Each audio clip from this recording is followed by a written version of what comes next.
Bon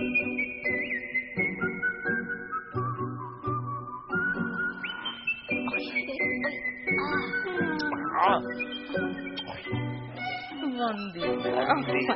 Ai, Norma!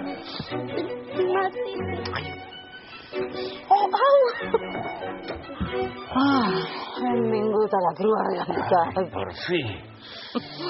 Ferit d'ocupa. Ai, sí, això no pot continuar així.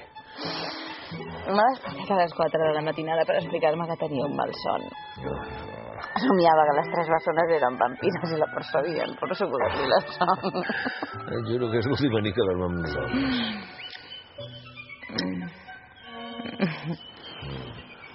Jo també tenia molts malsons de petita. Ah, sí? Sí. Amb la bomba atòmica i la fi del món. I per això em fan tanta por les guerres. Però un cos a cos matinal sí que l'acceptaràs, no? Sí.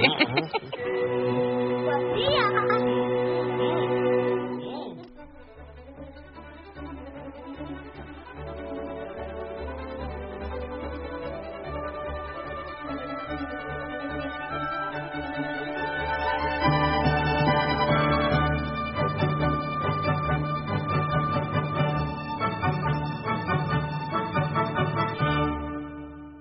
Doncs jo vull ser actriu.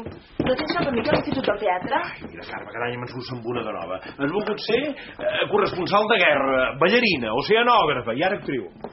Tinc un amic director de cine que m'ha dit que tinc aptituds. Sempre diuen el mateix, per tal de beneficiar-se a les bledes. Mira, Carme, no en tens ni idea. És una feina molt sacrificada. Viatges, horaris, assajos... S'ha de tenir molta disciplina i tu no en tens gens.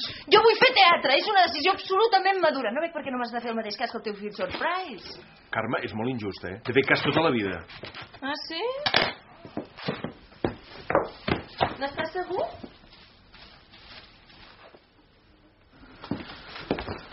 Sí, que necessites alimentar-te. I l'Isaac, encara no ha baixat? Els equatorians tenen els bioritmes molt lents. L'he vist despullat, s'estava dutxant. Té una titola enorme.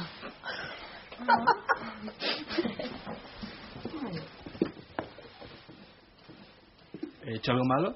Tú, desayuna, que nos esperan en el conservatorio. ¿No oí el despertador? Pues para ser músico hay que tener oído. Es que aún tengo el horario cambiado. Un hambre enorme. Como la cita.